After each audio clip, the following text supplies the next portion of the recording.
Nouvelle édition d'information, bienvenue à toutes et à tous, place au titre. Le président de la République reçoit en audience au palais présidentiel le wali de Nouakchott, la présidente de sa communauté urbaine et les hakim maires des 9 muqata'a de la capitale. Lancement des activités de la rencontre entre des entrepreneurs mauritaniens et une mission économique multisectorielle d'entrepreneurs néerlandais dans le but de découvrir les opportunités commerciales que recèle notre pays. La capitale Nouakchott abrite les travaux de l'atelier relatif aux aspects et critères de la technique de lutte contre la pollution pétrolière. Merci de vous joindre à nous. Nous ouvrons ce journal par le courrier du président de la République. En effet, le président de la République, Mohamed Ould Abdelaziz, a adressé aujourd'hui un message de félicitations à la présidente de la République fédérale du Brésil, Madame Dilma Rousseff, à l'occasion de sa réélection à la magistrature suprême de son pays. Le message est ainsi libellé.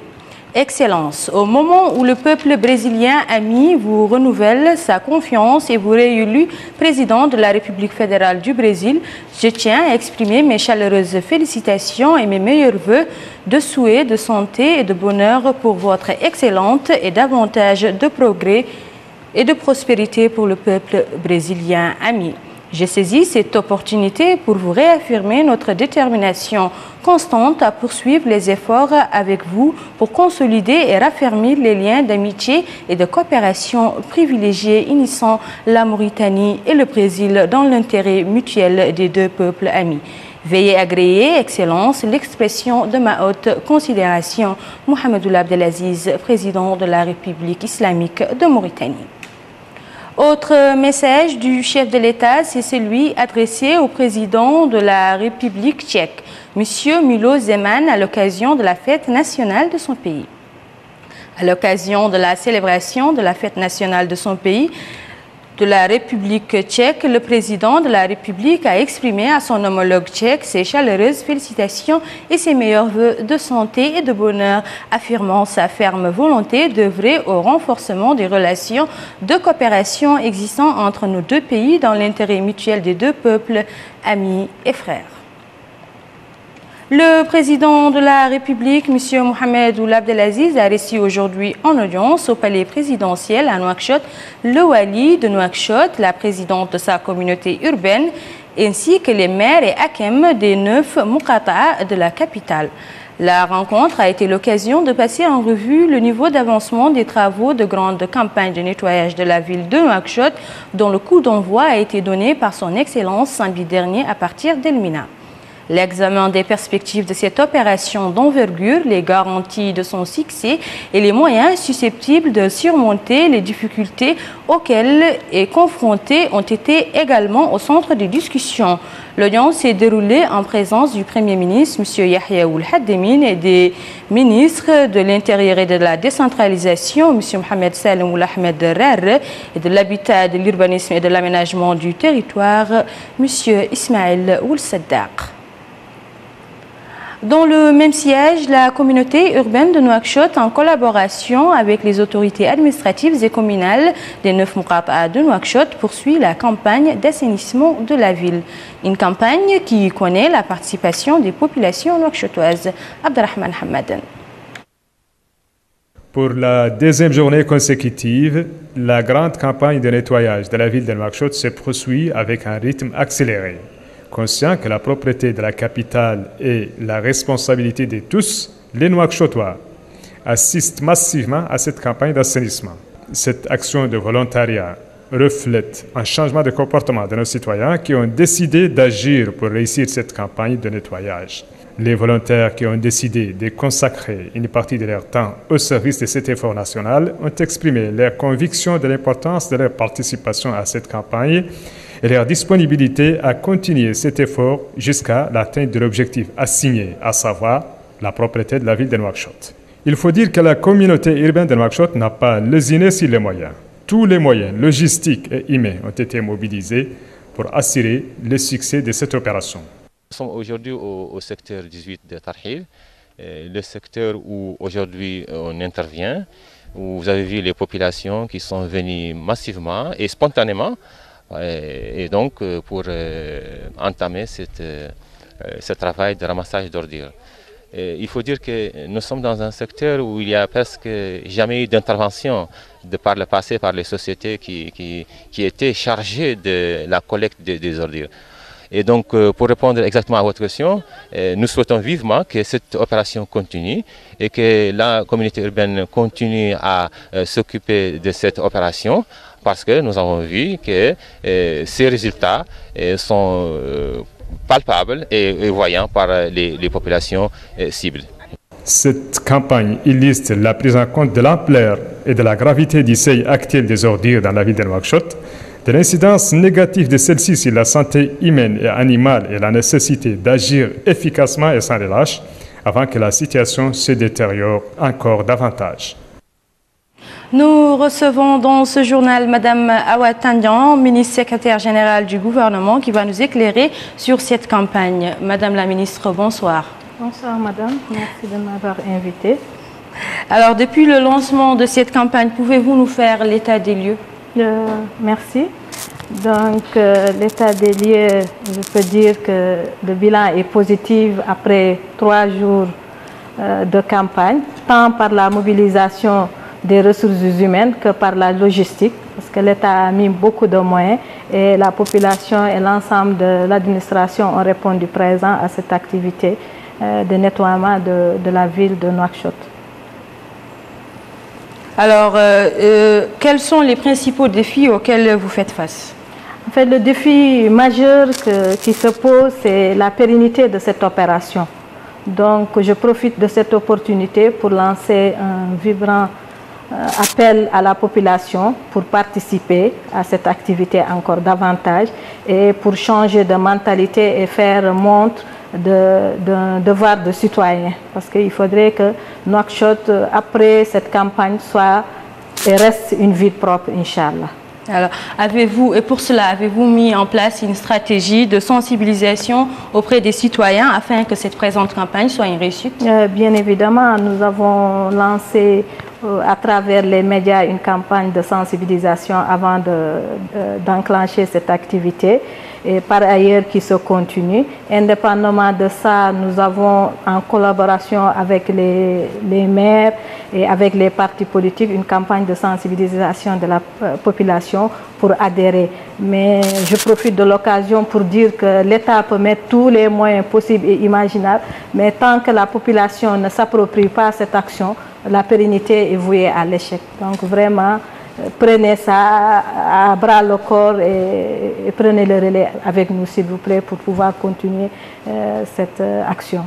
La présente campagne se limite à Nouakchott. Est-ce qu'après Nouakchott, les autres wilayas du pays sont concernés? Bon, bien évidemment, tout décompte commence par un. Nous avons commencé par Nouakchott, mais cela ne va pas se limiter à Nouakchott seulement et ça va couvrir tout le pays parce que pour un développement, il faut une population saine qui puisse travailler et nous tendons vraiment vers ce développement. Donc forcément, toutes les capitales et tout le pays va être, comment dirais-je, concerné par cette activité-là. C'est Nouakchott seulement qui commence, mais ça ne s'arrête pas à Nouakchott. Et ce ne sera pas seulement aussi cette quinzaine-là, mais ce sera une continuité. Donc vraiment, nous exhortons tout le monde à venir participer massivement à cette campagne. Et pour l'occasion aussi, je profite pour sensibiliser les parents d'élèves, pour sensibiliser le corps enseignant, parce que nous allons entamer cette semaine l'assainissement des établissements scolaires et leur environnement. Nous profiterons aussi de créer une fluidité de la capitale et cela passe nécessairement par l'enlèvement des épaves et par le décrépissement des étalages sauvages qui sont autour de Nouakchott, qui font que vraiment Nouakchott n'est pas encore la capitale que nous voulons. Donc vraiment, la population est sollicitée à ce niveau-là pour nous accompagner, pour faire de Nouakchott une capitale vraiment qui se respecte. C'est le défi majeur que tout Mauritanien doit se fixer. Nous sommes une population à 100% musulmans et l'islam veut que nous soyons propres. Donc vraiment, revenons à notre identité première, s'il vous plaît. Je vous remercie. Merci beaucoup, Madame Awa Tandian, ministre secrétaire générale du gouvernement. Alors, la suite de ce journal avec l'ouverture à Nouakchott d'une rencontre entre des entrepreneurs mauritaniens et une mission économique multisectorielle d'entrepreneurs néerlandais dont le but est de découvrir les opportunités commerciales que recèle notre pays et de lancer un partenariat fructueux entre les entreprises mauritaniennes et néerlandaises. Précision avec Moussa Ndiaye. Découvrir des opportunités commerciales et autres possibilités en Mauritanie est l'un des objectifs de cette rencontre tenue aujourd'hui à Nouakchott entre des entrepreneurs mauritaniens et néerlandais en vue de lancer un partenariat fructueux entre les deux parties.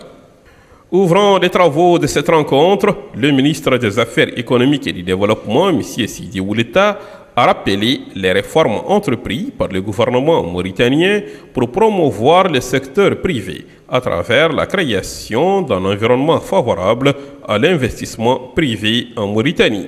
Il a ajouté que notre pays a connu plusieurs réalisations à travers des projets d'infrastructures de soutien à la croissance, particulièrement les routes, les ports, les aéroports, l'eau et l'électricité, la réforme de la justice, de la fiscalité et du code des marchés publics ou encore la bonne gouvernance, entre autres. Les relations commerciales entre les deux pays remontent de plusieurs siècles, d'où l'importance de mettre l'accent sur la position géographique et stratégique de la Mauritanie. On célèbre aujourd'hui la première mission économique néerlandaise en Mauritanie depuis peut-être 250 ans. Et on le fait, ambassade des Pays-Bas, consulat de l'ambassade ici en Mauritanie et la Netherlands African Business Council. Mais aussi en étroite collaboration avec le patronat mauritanien et le ministère des Affaires économiques.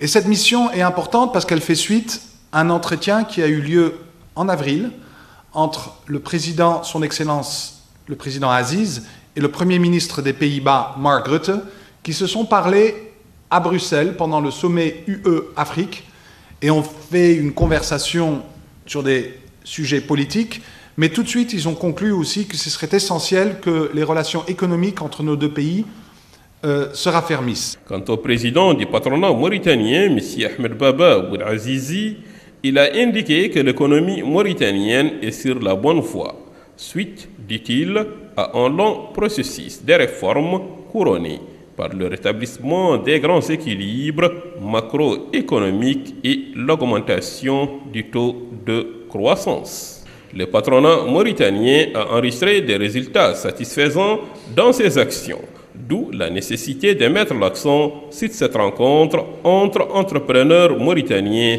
et néerlandais.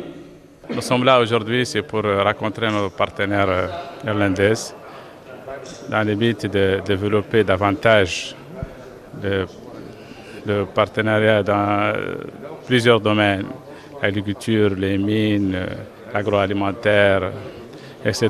Grâce aux grandes facilités louées par le gouvernement sous la conduite du président de la République, son Excellence M. Mohamed Abdelaziz. Fadel Elaoun, le directeur adjoint de la promotion de l'investissement privé et de la coopération internationale.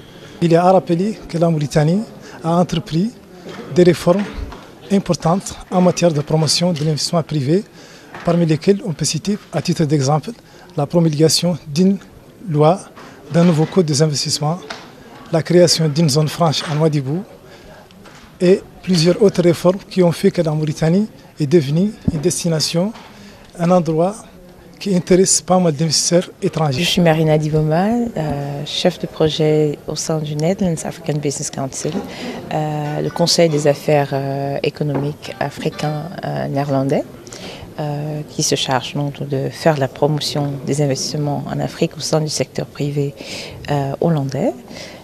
Donc j'ai le plaisir d'accompagner cette première mission économique néerlandaise vers la Mauritanie. La Mauritanie qui, je pense, présente, comme l'a souligné notre ambassadeur, M. Pieter-Jan Kluijweg de Zwaan, beaucoup d'opportunités pour lesquelles la Mauritanie pourrait profiter du savoir-faire hollandais.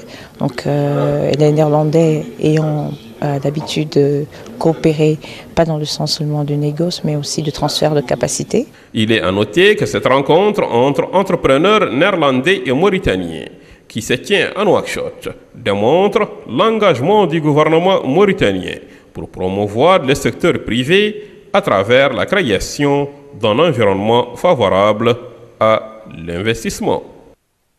Autre rencontre qui s'est ouverte aujourd'hui à Nouakchott, c'est l'atelier national destiné à la mise sur pied d'une stratégie de lutte contre la pollution maritime. Cet atelier qui dure 5 jours a pour but d'examiner et de discuter des normes et techniques de lutte contre la pollution maritime à l'aide d'instruments de décomposition et de dispersion des polluants ainsi que les mesures d'accompagnement. Melika Naqli.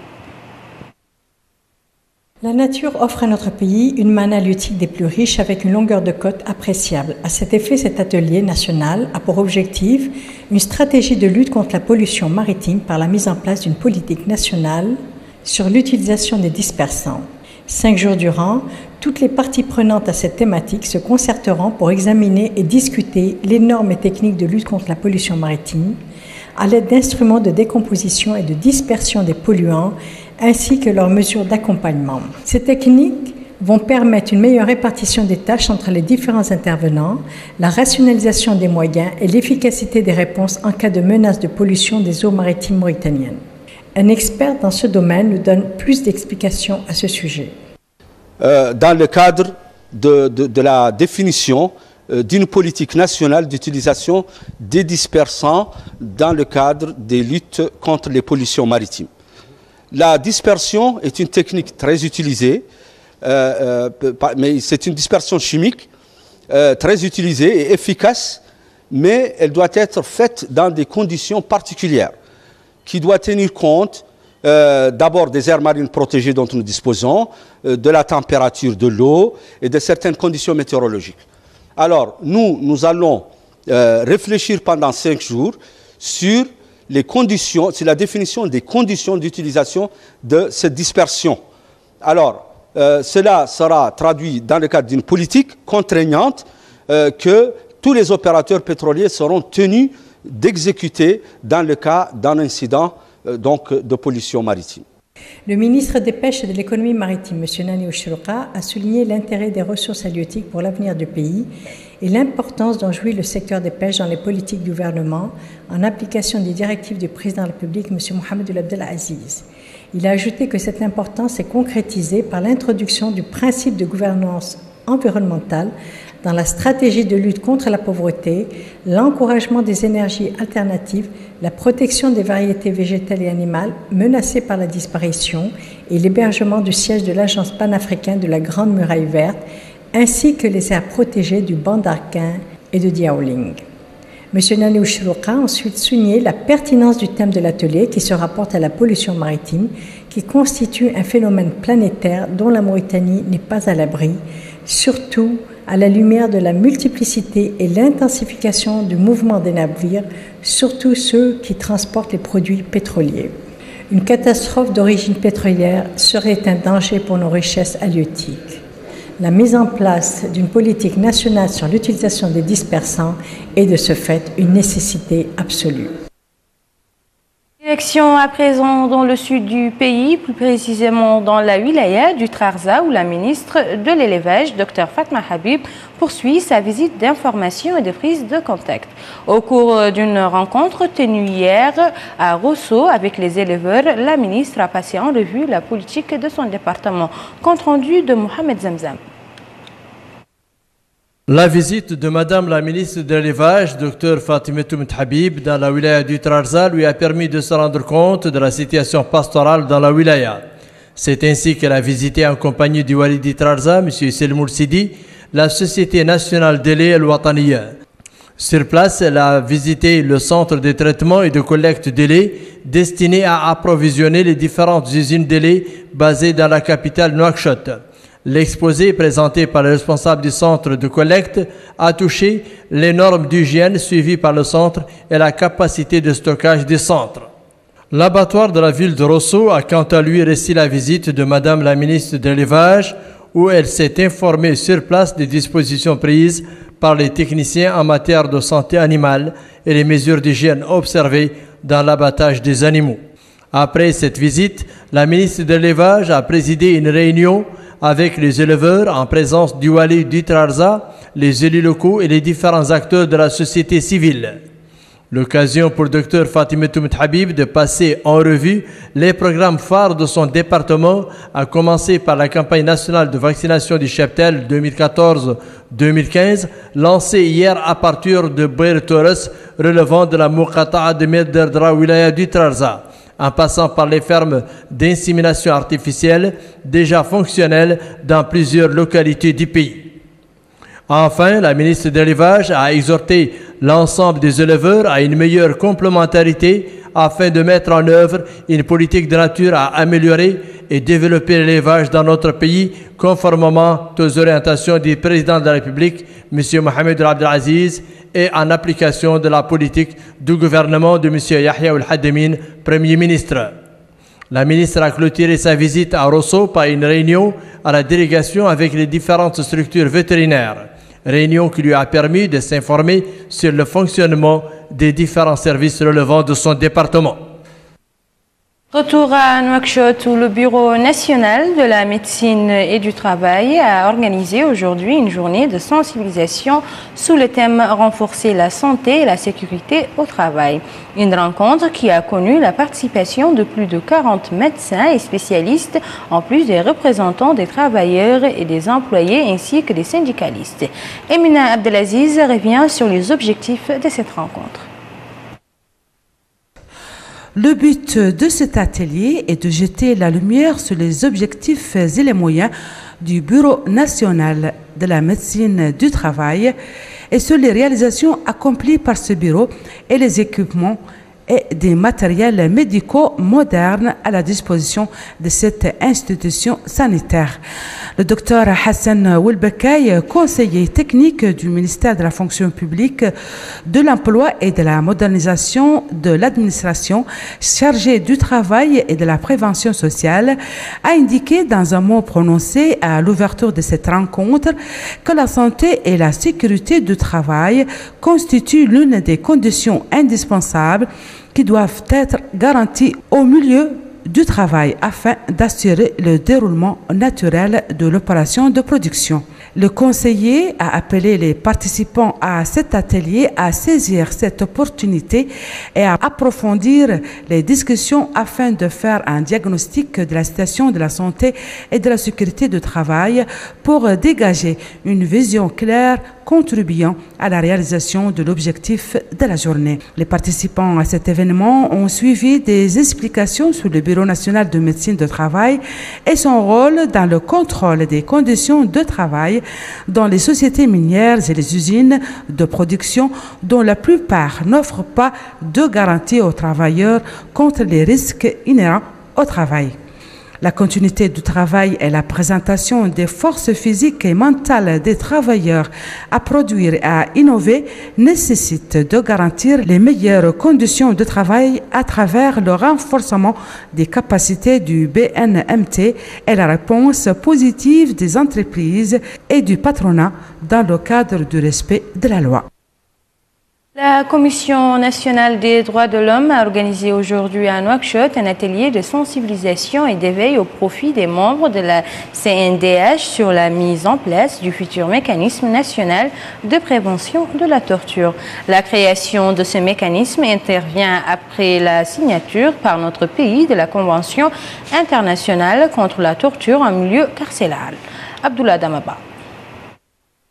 Sensibiliser et éveiller les organisations de la société civile sur les mécanismes nationaux de lutte contre la torture Tel est l'objectif de cette rencontre organisée par la Commission nationale des droits de l'homme, en collaboration avec l'Organisation internationale suisse de lutte contre la torture et le Bureau du Haut Commissariat aux droits de l'homme.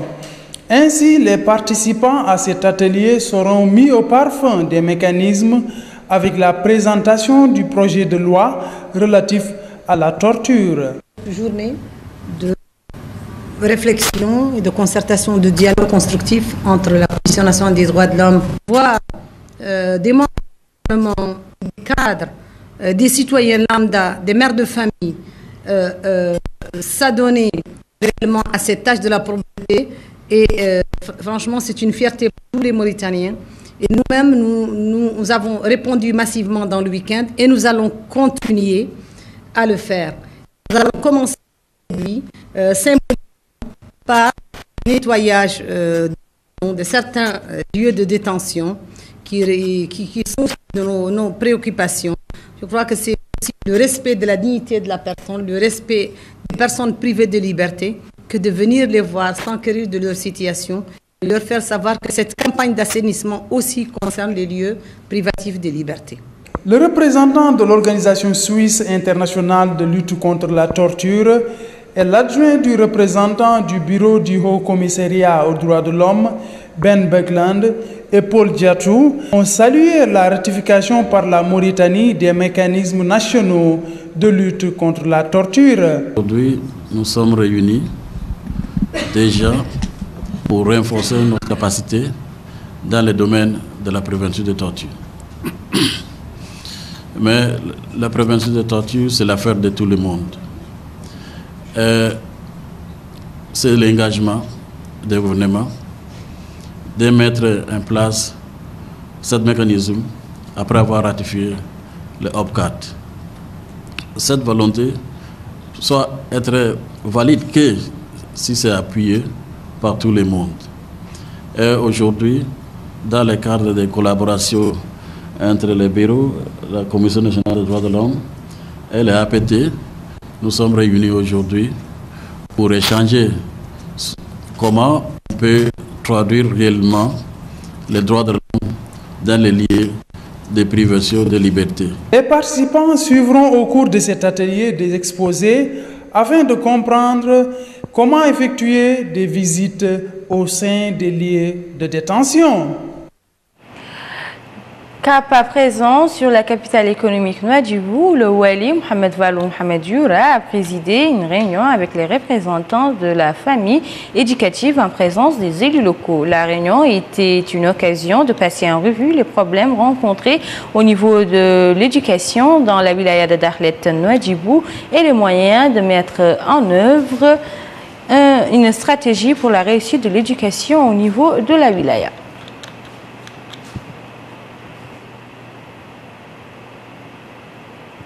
Et enfin, ouverture aujourd'hui des travaux d'un atelier de renforcement des capacités organisationnelles et institutionnelles des ONG partenaires supervisés par l'organisation espagnole en Mauritanie, Action contre la faim, en collaboration avec les ONG mauritaniennes et étrangères.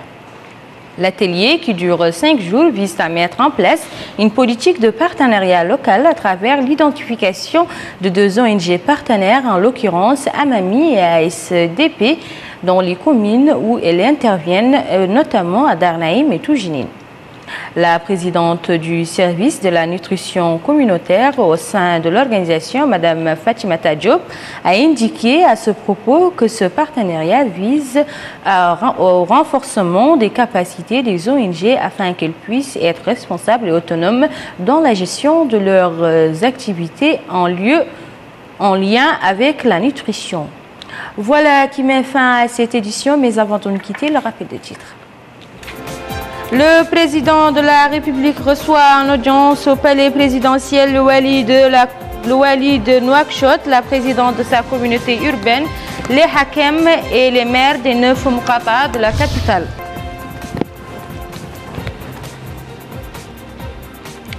Lancement des activités de la rencontre entre des partenaires mauritaniens et une mission économique multisectoriel d'entrepreneurs néerlandais dans le but de découvrir les opportunités commerciales que recèle notre pays. La capitale Nouakchott abrite les travaux relatifs aux aspects et critères de la technique de lutte contre la pollution pétrolière. Ceci met fin à cette édition, où que vous soyez. Merci d'avoir choisi El Mauritania pour son JT. Puis Amanillah.